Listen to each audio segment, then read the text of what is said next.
Beleza, então, gurizada medonha, vamos para mais uma aula de revisão para a prova de Biologia da URGS, hoje com a evolução.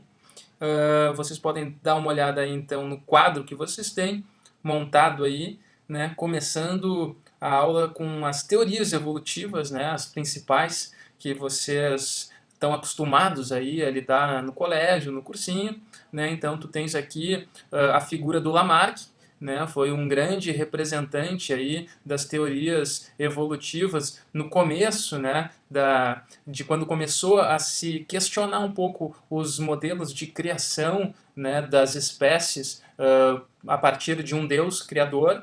E aí a gente tem aqui o Lamarck nos colocando a lei do uso e do desuso, que o uso ele acabaria desenvolvendo um órgão e o desuso atrofia, né, atrofiaria esse órgão, porém, isto aqui, ele estava coberto de razão, porém o Lamarck ele teve um problema quando ele disse que estes desenvolvimentos de caracteres, eles eram passados para a próxima geração, né, quando ele postulou então a sua lei dos caracteres adquiridos. Aí isso acabou sendo alvo de críticas aí, né, posteriores com relação ao trabalho do Lamarck, porém foi um cara que teve uma importância muito grande no desenvolvimento aí das ideias evolucionistas, né? Temos também então o grande Charles Darwin, que juntamente com um cara que a gente não pode deixar de citar quando fala de Darwin, tem que falar no Wallace, né? Trocaram cartas e tudo mais, aquela história que tu conhece. O Darwin escreveu um livro muito famoso chamado A Origem das Espécies, onde ele disse então que novas espécies, né, eram criadas, eram surgidas, né, criadas não, vamos tirar o criadas daí, novas espécies surgiam de uma ancestralidade comum. Então, se a gente for parar para pensar, o Darwin estava querendo dizer que todo mundo vem de um mesmo ancestral, certo? Beleza. Então, a gente tem aqui isso, né, o que ele quis dizer no seu livro Da Origem das Espécies, ele postulou a teoria da seleção natural. Seleção natural que é a lei do mais apto, né? Comumente a gente confunde aí sempre com o mais forte, mas a força é uma característica, né? Então pode ser qualquer característica, não somente a força. Então tem que ser o mais apto a viver naquele determinado ambiente, vai levar vantagem reprodutiva, vai deixar mais genes. Ah, falei em genes. Isso era uma coisa que Darwin não sabia. Né? Então Darwin não tinha a menor ideia, quando ele escreveu o livro, do que seria um material genético. Então o que acontece? Se criou uma teoria, né, uma teoria neo-darwinista, uma teoria pós a criação da genética, né, após estudos genéticos, que ficou então conhecido como a teoria sintética da evolução, onde tu incorporou algumas coisas genéticas aqui, né, como mutação, como recombinação genética, a seleção natural. Seleção natural essa, né, darwiniana. Então, o que o Darwin falou? Que os indivíduos os mais aptos, eram selecionados. Mas não sabia o que raios estava sendo selecionado. E, obviamente, a gente sabe, depois dos estudos genéticos, que quando se está selecionando naturalmente alguma coisa, quando eles estão ficando em detrimento de outros, alelos estão ficando em detrimento de outros. E esses alelos, esses genes, eles expressam um fenótipo. Fenótipo este, sim, que está permanecendo em detrimento de outros, certo? Obviamente esses alelos, como eu tenho alelos diferentes, esses alelos diferentes, porque um dá origem a uma característica, outro dá origem a outra, eles são originados através de mutações. Mutações, então, que são alterações aí, né, no material genético que faz com que tu tenhas, então, fenótipos diferentes. E aquela recombinação genética, né, a gente não pode deixar de lembrar que os genes durante a meiose eles acabam se recombinando. Assim tu tem gametas diferentes e esses gametas diferentes sim estão influenciando então na nova diversidade e consequentemente no futuro se esses indivíduos vão ou não ser selecionados. Ok, pessoal? No próximo quadro, tá, eu vou encontrar aqui algumas evidências dessa evolução biológica. Né? Então, tem muitas pessoas que acabam indo contra as ideias da evolução, porque diz que não tem como provar. Porém, a gente tem aqui algumas, eu vou me centrar, né, na anatomia comparada, mas a gente tem também evidências através da embriologia comparada, né, onde lá nos cordados eu posso ver nos embriões dos mais diversos tipos de cordados, fendas faringianas e a presença de notocorda, né. Eu tenho também a evolução mostrando sua cara quando eu vejo os fósseis, e daí eu tenho vários tipos de fossilização. Eu também tenho uma bioquímica comparada que me permite ver, né, que os seres vivos eles são todos constituídos de moléculas iguais, né? Eu tenho aminoácidos, eu tenho proteínas, eu tenho DNA. Todos estes materiais constituem todos os seres vivos. A gente tem a mesma matriz, né, para a vida. A gente não tem um ser baseado em outra coisa que não seja, né, nessas moléculas orgânicas. E o meu foco aqui deste quadro, que é a anatomia comparada. A anatomia comparada esta, né, que vai ter órgãos que são ditos homólogos, e esses órgãos homólogos eles têm a mesma origem embriológica, executando ou não a mesma função. Então eles podem ter funções iguais ou funções diferentes, tá? E, por exemplo, os órgãos homólogos, eu tenho a mesma origem embriológica da nadadeira, né, de um golfinho, e eu também tenho a asa de um morcego.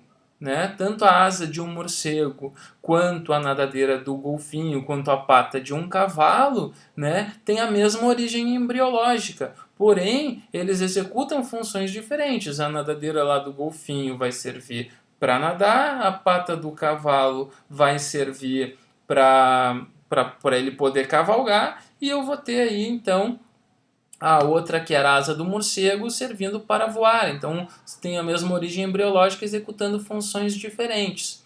Por que eles estão executando funções diferentes ou funções iguais, né, dependendo, tendo a mesma origem embriológica? Isso sugere uma radiação adaptativa, ou também chamada divergência evolutiva. Chegou num determinado ponto que eles acabaram se adaptando, né, a partir do meio onde que eles estavam vivendo. Então eles acabaram partindo, tomando rumos diferentes, tá? Até embriologicamente era legal, começou a formar um embrião, beleza, formou um indivíduo adulto, quando estava, no caso, né, ao longo do tempo, que isso aí não é de uma hora para outra, ao longo do tempo, foi se adaptando a determinada situação que levou a caminhos diferentes. Né? O que acontece, por exemplo, com um outro tipo de órgão, que a gente chama de órgãos análogos, né? Que representam, tem uma analogia, ou seja, eles têm uma semelhança porque eles têm funções iguais, porém eles têm origem embriológica diferente. Por exemplo, a asa do morcego e a asa de uma borboleta, elas servem para voar, ou seja, fazem a mesma função, só que têm origens embriológicas diferentes, então tem uma semelhança. O que aconteceu? A gente diz que os órgãos análogos estão ligados à convergência adaptativa, eles convergiram para uma mesma funcionalidade, certo? Muito importante. A outra, digamos assim, a outra parte que eu tenho de anatomia comparada é quando eu tenho os órgãos vestigiais, que são órgãos, né, que apresentavam uma homologia, porém um destes órgãos acabou perdendo a sua função, como o caso do apêndice, certo? Passando para a próxima lâmina, eu tenho aqui algumas modalidades de seleção natural. Né? Seleção natural, aquela que o Darwin falou, seres mais aptos vão sobreviver em detrimento dos outros. Eu tenho 3 tipos, né? Eu tenho uma seleção que pode ser direcional, eu tenho uma seleção que pode ser disruptiva e tenho uma seleção que pode ser estabilizadora. Como assim, Igor? Dá uma olhada nos gráficos aqui logo abaixo, tá? O que está em branco aqui, tem o gráfico que é de número de indivíduos pelos fenótipos, né? Aqui eu tenho fenótipos diferentes, aqui eu tenho uma curva em branquinho, que é a população, a distribuição fenotípica desta população antes da seleção natural. E em vermelho, posso ver aqui, né, na legenda, e em vermelho aqui eu tenho como essa população ficou após a seleção natural. Aquela população, tá, que vai ter essa curva em sino aqui caminhando para uma das extremidades, seja deste lado como está representado aqui, mas poderia ser do outro lado também, ela está algum lado, um fenótipo está sendo favorecido, por isso direcional, eu estou direcionando para um determinado fenótipo. A disruptiva já é diferente, na verdade eu tenho os fenótipos extremos sendo favorecidos, né? Eu tenho um fenótipo aqui e outro fenótipo aqui sendo favorecido, em detrimento de um fenótipo intermediário. Daí eu digo que então essa população está sofrendo um processo de seleção natural disruptiva. Tá? O terceiro tipo é a seleção natural estabilizadora, né, que é o favorecimento do fenótipo intermediário em detrimento dos fenótipos extremos. Certo, gurizada? Neste próximo quadro aqui, tá, eu tenho alguns fatores, né, evolutivos. Seleção natural, a gente já falou aí das modalidades no quadro anterior, né, a mutação, que a gente já deu uma breve explanada também antes. Eu tenho a migração, indivíduos indo para outro canto, e tenho digamos, uma expressão aqui que é muito comum nas provas de encontrar, né, que é a deriva genética. Muito comum de encontrar e muito comum de se ter dúvidas também. Por isso que eu pego e transfiro, né, a deriva genética aqui para o ladinho, para a gente poder falar mais um pouquinho dela, certo? A deriva genética, ao contrário da seleção natural, ela acontece ao acaso. A seleção natural, ela é direcionada, porque eu estou selecionando uma determinada característica, a característica mais apta a viver naquele ambiente. A deriva genética não. A deriva genética ela acontece ao acaso. Porque o que é a deriva genética? A deriva genética é qualquer oscilação na frequência gênica da população. Ou seja, qualquer diferença na frequência dos alelos que compõem uma determinada população, e essa diferença pode ser ocasionada das mais variadas formas, ou seja, ela está acontecendo ao acaso. Qualquer coisa pode acontecer, eu não tenho como prever o que vai acontecer, eu digo que essa população então está sofrendo deriva genética. Como eu disse, é uma mudança na frequência. Ela vai ter efeitos grandíssimos, efeitos drásticos em pequenas populações. Óbvio, quanto menor a população, mais ela vai sofrer com mudanças na frequência, porque essa mudança na frequência ela vai modificar muito mais rapidamente uma população pequena do que uma população grande, certo? Com isto eu tenho a perda de variabilidade, né, já que eu estou tendo digamos assim, a mudança na frequência, o favorecimento de alguns alelos, né, em detrimento de outro. E obviamente eu posso formar então novas espécies. Um outro tipo, né, de fator evolutivo, que eu diria até que é um subtipo da deriva genética, que é o efeito fundador. Efeito fundador é quando eu tenho uma população que está num local e ela acaba migrando para outro e fundando, então, como o próprio nome diz, uma nova população. Então, o que está acontecendo aqui? Uma população sai aqui de A para uma população A, sai de um local X, vai para um local Y, ela se estabelece aqui, porém para de ter contato com a população da onde ela saiu, e com o passar do tempo ela vai adquirindo características diferentes e quem sabe se tornando uma população B, uma população diferente. Certo? Então ela acaba sendo um tipo de deriva genética, o efeito fundador, fundação de uma nova população, e obviamente eu tenho alteração nas frequências genéticas, o que pode levar à especiação. Eu também tenho um tipo de efeito fundador, que é o efeito chamado gargalo de garrafa, que o gargalo de garrafa é bem, se tu pegar essa alegoria, né, de uma garrafa aqui, ó, pegou a garrafa, eu tenho o gargalo, e eu tenho, né, o bocal da garrafa. O que aconteceu? Esta população ela sofreu uma redução devido a algum desequilíbrio ambiental, então só alguns indivíduos que estão passando por este funil aqui, né, que seria o gargalo da garrafa. Então aqueles indivíduos que permanecerem após determinado desequilíbrio ambiental, né, são os que vão formar uma nova população, certo? Muito bem, gurizada. Vamos para então o próximo slide. No próximo quadro, então, eu tenho aqui modelos de especiação. Eu tenho algumas teorias que explicam como que as novas espécies surgiram, né? A primeira delas, vamos colocar uma corzinha diferente aqui, para falar sobre aquelas espécies que surgem após, né, em locais diferentes, após a ocorrência de uma barreira geográfica que separa então uma dada população. Eu tinha uma localidade aqui com uma espécie A, essa localidade com a espécie A sofreu aqui a interrupção, né, do encontro dessa população por uma barreira geográfica, pode ser um rio, pode ser uma montanha, pode ser um lago, pode ser qualquer coisa que impeça então os indivíduos dessa população de manterem contato com os indivíduos que estão do outro lado, né? Logo elas estão tendo um isolamento geográfico, um isolamento reprodutivo, porque elas estão em locais diferentes,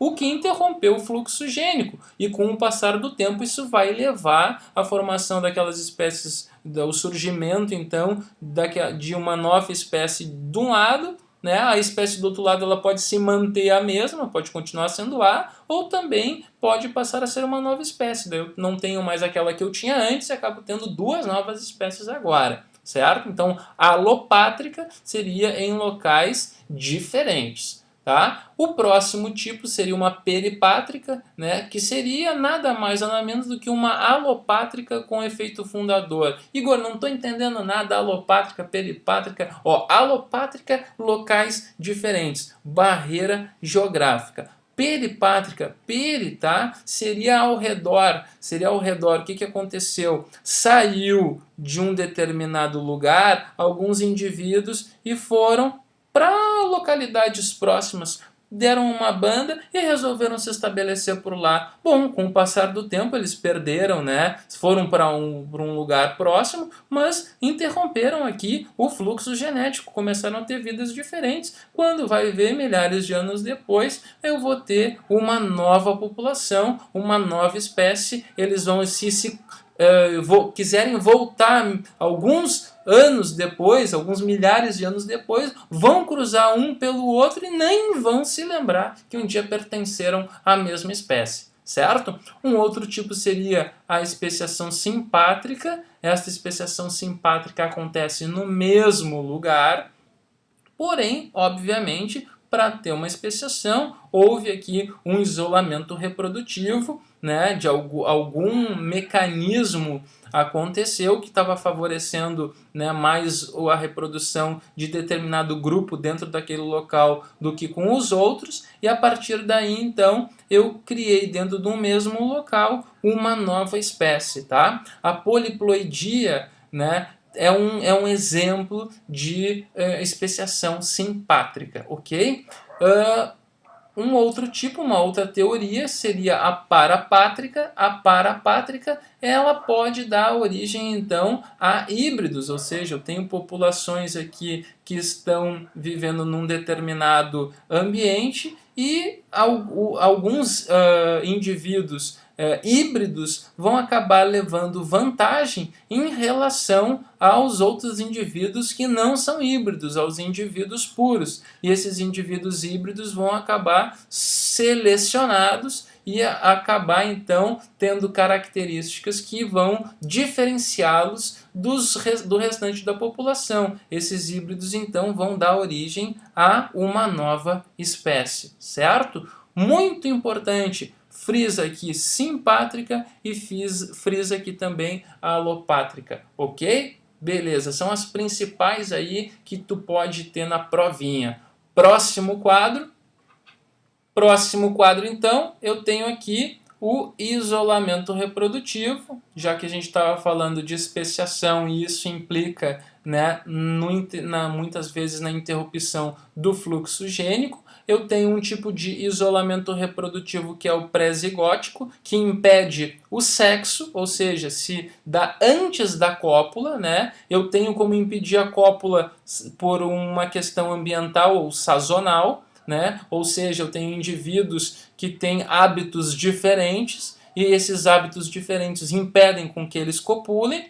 Eu tenho também indivíduos que têm comportamentos diferentes, né? Este comportamento diferente pode ser, por exemplo, uma determinada espécie de vagalume que emite uma luz que só vai atrair uma determinada espécie, ou seja, não vai chamar outros que não sejam da espécie da espécie dele, né? Então isso é um comportamento diferenciado.